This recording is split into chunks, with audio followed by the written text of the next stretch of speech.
Chemical को जब छोड़ने की बात आती है तो सबसे पहला काम आप ये करो कि ऐसी फसलों का चुनाव करो जिनमें बहुत कम मात्रा में केमिकल का इस्तेमाल किया जाता है। जितने प्रकार की ये केमिकल फ्री फार्मिंग के कॉन्सेप्ट्स हैं ये एरिया वाइज डिफर करते हैं। तो गन्ने के साथ में आप जो है दलहन को साथ लीजिए, या गन्ने के बीच में आप हल्दी की जैसे खेती भी कर सकते हैं। और हम किसानों को इस तरफ प्रेरित करते हैं कि वो ज्यादा से ज्यादा देसी बीजों का उपयोग करें, क्योंकि देसी बीजों की इम्यूनिटी इस प्रकार की होती है, कीट का उनके ऊपर प्रभाव कम पड़ता है। नमस्कार, गांव जंक्शन पर हम आपको लेकर के आए हैं हापुड़ में भद्दस्याना। यहाँ पर 10 एकड़ का एक ऐसा फार्म जो कि मॉडल करता है किस चीज को, कि अगर चाहें आप कि बिना केमिकल के अपनी खेती को हरा भरा बनाएं, और अपने साथ कई किसानों को ये समझाने के लिए कि किस तरीके से धीरे धीरे केमिकल का साथ छोड़कर जब ऑर्गेनिक नेचुरल फार्मिंग या फिर गुड फार्मिंग प्रैक्टिसेस की ओर आगे बढ़ते हैं तो क्या फायदे हो सकते हैं और क्या नुकसान हो सकते हैं। इन तमाम चीज़ों को समझाने की एक प्रयोगशाला कहिए, पाठशाला कहिए, हर्षवर्धन त्यागी के इस फार्म पर मौजूद हैं हम, जो कि 10 एकड़ का है और एक मॉडल फार्म कहे तो गलत नहीं होगा। हर्षवर्धन जी, हमने जो है एक छोटा सा इनिशिएटिव 2022 में शुरू किया था। हमारा एक एफपीओ है, आरंभशील किसान उत्पादक संगठन सहकारी समिति लिमिटेड, जो हापुड़ जिले में इस समय काम कर रहा है। 750 से अधिक किसान इसके सदस्य हैं। उसमें ना केवल हम किसानों को ये अश्योर करते हैं कि वो केमिकल फ्री फार्मिंग की तरफ जाएं, साथ साथ वो हम ये भी अश्योर करते हैं कि वो प्रोसेसिंग से जुड़े, खाद्य प्रसंस्करण से जुड़े और वैल्यू एडिशन के माध्यम से भी उनकी आमदनी बढ़े। इनके साथ साथ वो जो है ऑल्टरनेट फसलों पे भी काम करना शुरू करे। वो दलहन पे काम करे, तिलहन पे काम करे, बागवानी करे। तो बागवानी के साथ साथ आजकल एग्रो फॉरेस्ट्री का मॉडल चल रहा है। आप खेत के जो चारों तरफ आपके जो बाड़ होती है उसमें जो है आप टिम्बर प्लांट्स को ग्रो कर सकते हैं। पहले हम यही सिखाते हैं किसानों को कि वो मल्टी क्रॉपिंग पे कैसे आए।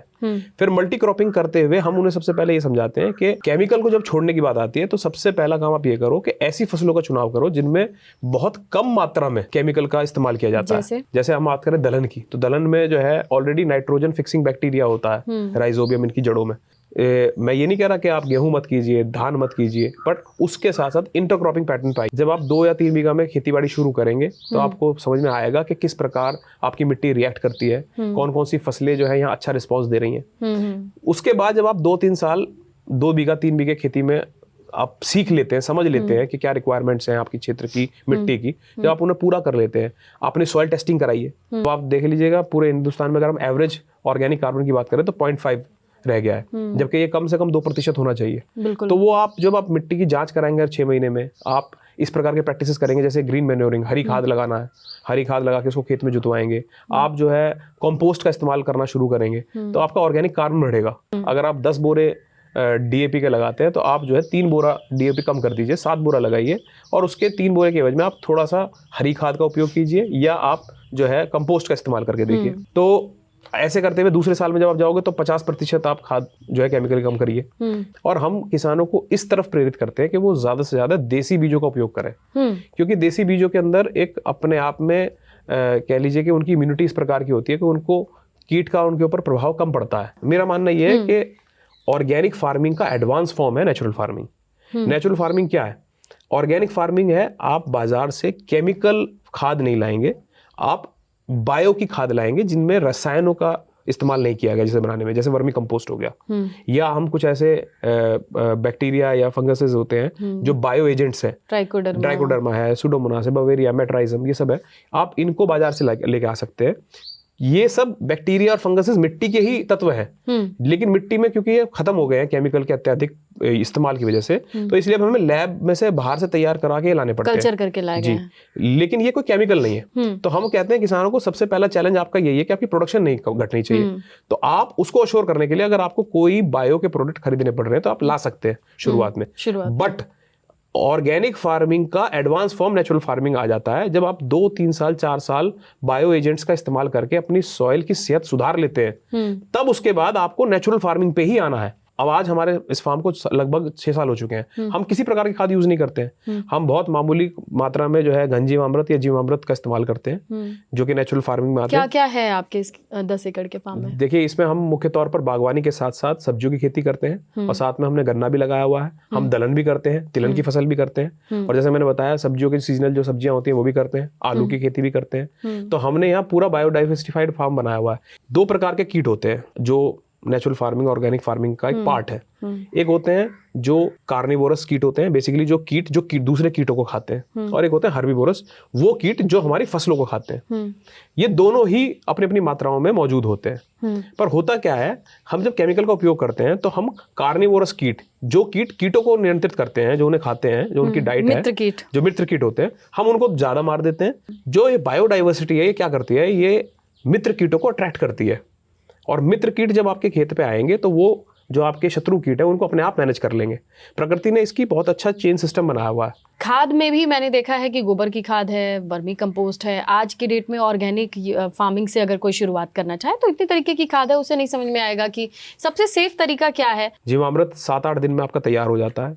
उस जीवामृत को आप जो आपका गोबर का ढेर है जो आपने इकट्ठा किया हुआ है, उसमें गड्ढे बनाकर उसमें भर दीजिए। ऐसा आप 4-5 बार जब कर लेंगे, जब आप उस गोबर को 4-5 बार गोमूत्र से ट्रीट कर लेंगे, तो एक तरीके से वो गोमूत्र जो है वो जो आपका जीवामृत है वो आपका डिकम्पोजर का काम करेगा उससे, और उसके न्यूट्रिएंट्स को बढ़ा देगा उस गोबर की खाद को, और वो बहुत जल्दी उसको गला देगा, सड़ा देगा। आज हमारी खाद की निर्भरता बाजार पर हो गई है। आज हमारी कीटों को नियंत्रित करने में रखने वाली जो ये पेस्टिसाइड्स है, इनकी निर्भरता बाजार पर हो गई है। ये दोनों ही चीजें आप जब अपने नियंत्रण में ले आएंगे, जब किसान ये अपने नियंत्रण में ले आएगा, तो खेती की लागत कम होगी। ना केवल लागत कम होगी, बल्कि किसान को ये समझ में भी आएगा कि बेसिकली फार्मिंग है क्या। फार्मिंग और कुछ नहीं है, 5 तत्वों और कुछ बैक्टीरिया के समावेश से होने वाली एक गतिविधि है। हम जो 5 तत्वों की बात करते हैं, वायु, अग्नि, जल, पृथ्वी, नभ, इन 5 तत्वों के बैलेंस से ये खेती होती है। देखिए, मुझे लोग कह रहे थे बायोडाइवर्सिटी मतलब कि विविधता, जैव विविधता बढ़ानी है आपको। कुछ लोग कहते थे कि मेड़ पे अगर पेड़ लगाएंगे तो उसकी छाया से हमारी उपज घट जाएगी। तो हम ये कह रहे हैं कि हर चीज का एक ऑल्टरनेट है। तो हल्दी भी तो आपको आउटपुट देगी, और ना केवल वो आउटपुट देगी, आपकी जैव विविधता बढ़ाएगी, मिट्टी की पोषण को बढ़ाएगी, और साथ में जो मित्र कीट है उनको अट्रैक्ट करेगी। फिर भी अगर आपके कीटों का प्रकोप आ रहा है तो जैसे मैंने बताया शुरू में, आप बायो एजेंट्स का इस्तेमाल कर सकते हैं जो बाजार से उपलब्ध है, जो कि कीटों को मैनेज करने में आपका सहायता करेंगे। आप कीटों के प्रभाव को रोकने के लिए कीट नियंत्रक अपने फार्म पर खुद तैयार कर सकते हैं। लगभग 40 से 45 दिन का समय इसमें लगेगा। इसको बनाने की लागत ज्यादा नहीं है, बट आपकी फ्रीक्वेंसी ज्यादा हो जाएगी। आपको हो सकता है, आप रसायनों में जैसा हम देखते हैं, रासायनिक खेती करने वाले लोग एक स्प्रे करते हैं, 10-15 दिन तक उनका स्प्रे जो है वो काम करता है, कीट मर जाते हैं। हमारे जो ये नेचुरल फार्मिंग के जो ये चीजें हम तैयार करते हैं, इनका असर 3 से 4 दिन 5 दिन तक रहता है। ये बात आपने सही कही है, इसीलिए फेरोमोन ट्रैप्स काम करते हैं, क्योंकि ये लोग खुशबू पे काम करते हैं। को हमें क्या करना होता है, हमें कीटों से अपनी फसल की रोकथाम करनी है। हमें कीटों को भगाना है, मारना नहीं है। केमिकल में हम कीटों को मारते हैं, तो हम, और उसके साथ हमारे मित्र कीट भी मरते हैं। जी, तो जब हम इस तरह के दशपर्णी अर्क हो गया, या नीमास्त्र हो गया, या अग्नियास्त्र हो गया, हम जो है लहसुन की चटनी, प्याज की चटनी, हरी मिर्ची चटनी, इसका उपयोग करते हैं, इनके पेस्ट बनाते हैं, उसका स्प्रे करते हैं, तो वो भी क्या करता है, वो एक प्रकार की स्मेल बदल देता है। उस स्मेल से वो कीट छोड़ के चले जाते हैं कि शायद उन्हें लगता है कि शायद वो फसल नहीं है जिसे हम खाने आए। आपका बहुत बहुत धन्यवाद हर्षवर्धन, इतनी सारी इन्फॉर्मेशन के लिए। अगर आपको ये जानकारी अच्छी लगी हो तो लाइक कीजिएगा, कोई सवाल हो हर्षवर्धन के लिए तो कमेंट कीजिएगा, रिप्लाई करेंगे। ऐसी ही जानकारी के लिए आप बने रहें गांव जंक्शन के साथ। गांव जंक्शन को सभी सोशल मीडिया प्लेटफॉर्म्स पर फॉलो करें। व्हाट्सएप चैनल और जीमेल आईडी पर भी संपर्क साध सकते हैं।